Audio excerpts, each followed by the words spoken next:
stupid idiot. You failed at the Kennedy Center Honors of all things. Low ratings. Your nemesis beat you. Oh, God, no wonder your own daughter hates you. Ooh.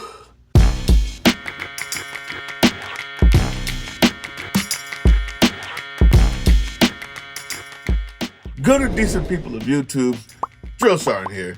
And yes, I'm having fun. We're supposed to be having fun. The whole point of this little 2-week excursion, the team is off. Have fun. And this came up, and I said, why not? Why not talk about Trump getting the lowest ratings of any Kennedy Center honors ever?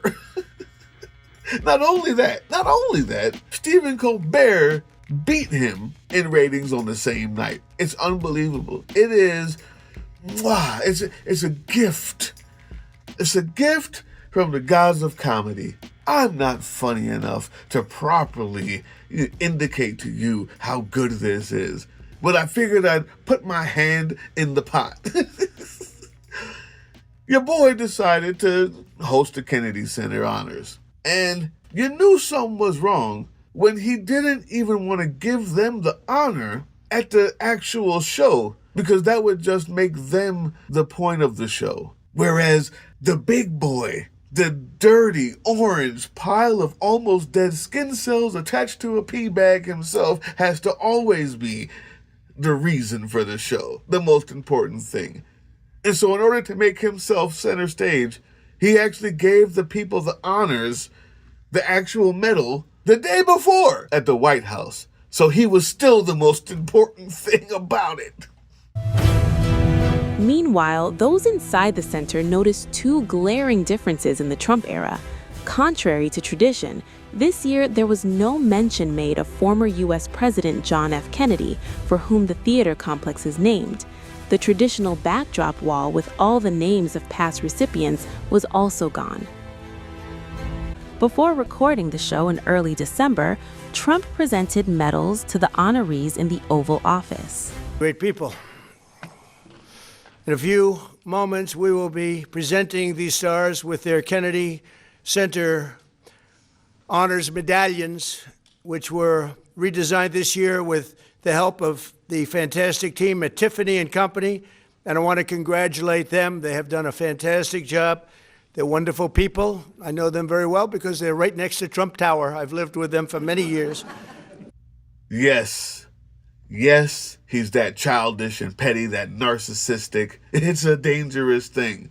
Like, I'm laughing about it because it's so funny that he fails at everything. But it's dangerous to be that childish and narcissistic with power.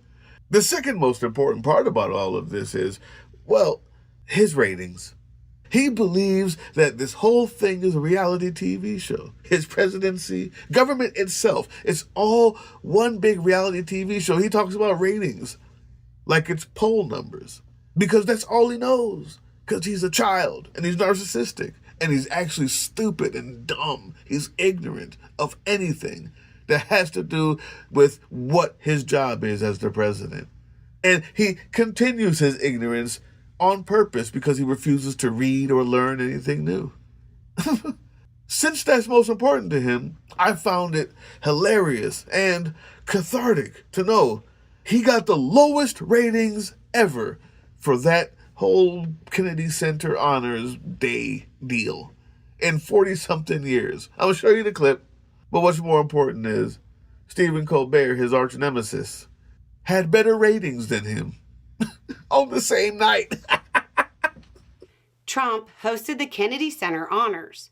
He did so after posting to social media, quote, "At the request of the board and just about everybody else in America, I am hosting the event.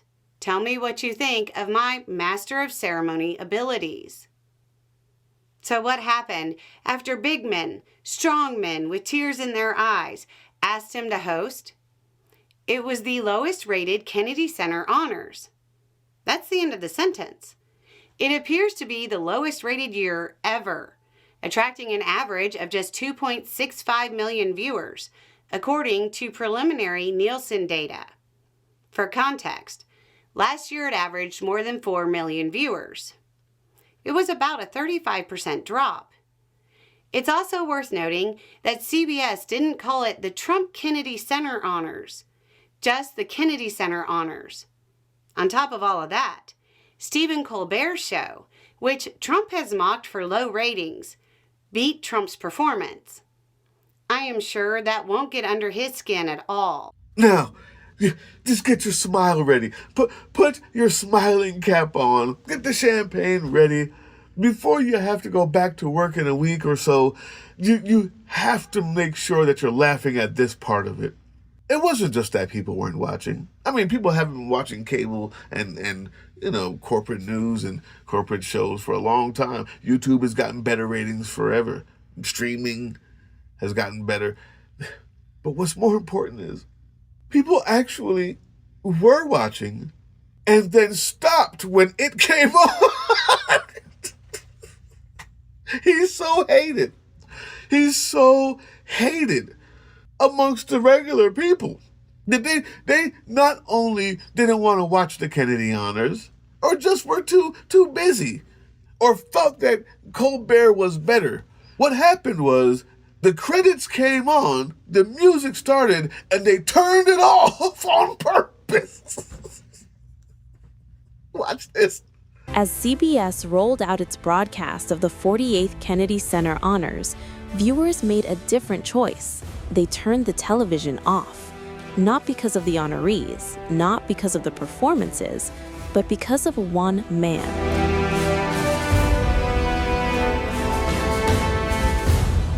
For the first time in the ceremony's history, a sitting U.S. president didn't just attend the Kennedy Center Honors, he hosted it. Donald Trump took on MC duties in an unprecedented move, and the backlash was immediate. Instead of applause, his takeover was met with calls for a boycott.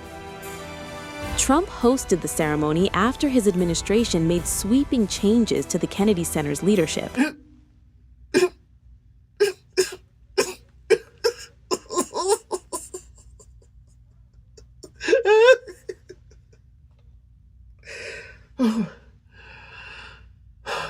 And you guys know I'm about the nuance.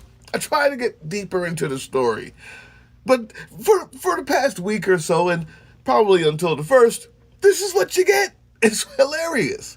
But I will give just a little bit of nuance. Look here, right there.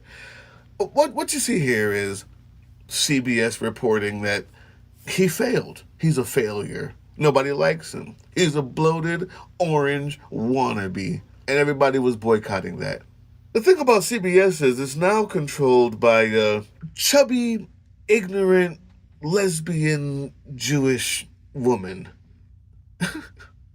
That's not funny. The funny part is that she only fights tooth and nail for skinny, Nazi, ignorant, but straight white Christian men. It's hard to believe. It's hard to believe. But that's her stance. And this is America. So, she's allowed to have it. And in Trump's America, she's allowed to lead an entire news network.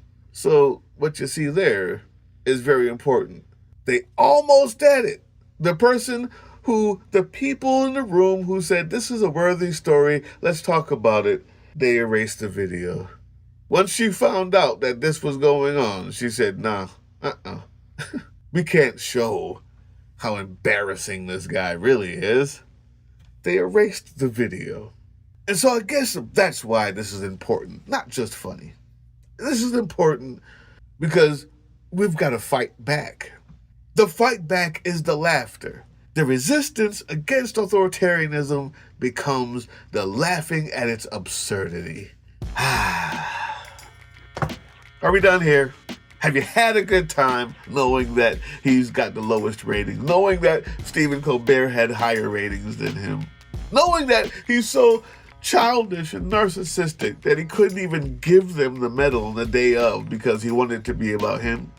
As voter rights are being taken away, as people are being hurt, suffering around the world, and no doubt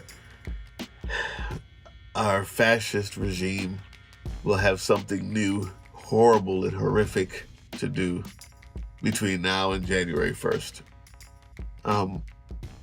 You can expect none of that will be important to him. This is all he's gonna talk about. I can't wait to hear it. Oh, tomorrow we fight. Ground News has very quickly become one of my most prized resources, my go-to even, because I get to find out what stories are not covered by the blind spot feature, which I love, but not just the blind spot feature. Any of the stories that I bring up, I can see what either side is saying about it. I can also see who's paying for those headlines.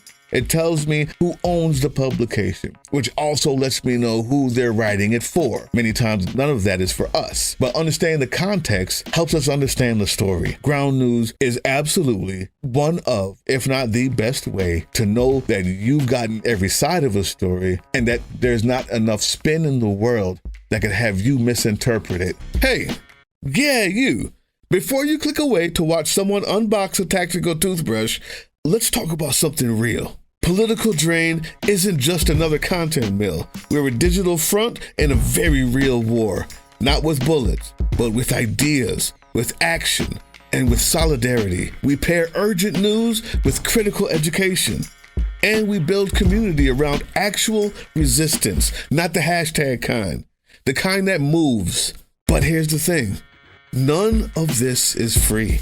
It isn't. Behind every video is time, labor, research, and some weird guy asking if we're gonna pay the hosting bill. And yeah, some of that money goes to things we can't necessarily say out loud. If you know, you know. Let's just say our special ops aren't Call of Duty LARPers. They're people making real moves to protect, uplift, and organize. You're not just funding a channel. You're funding a resistance network in a world where capital still calls the shots. Unfortunately, in a system built on artificial scarcity, even mutual aid has a price tag. And if we want to grow, if we want to win, we need your help. We need your help. So if you've got even a few bucks to spare, toss it our way. It's not for ads, it's not for merch drops, but for people making moves in the shadows so others can do it in the light. It's just us and you. So fund the mission, fund the fight, fund the future, because nobody's coming to save us. We save each other. That's how this works.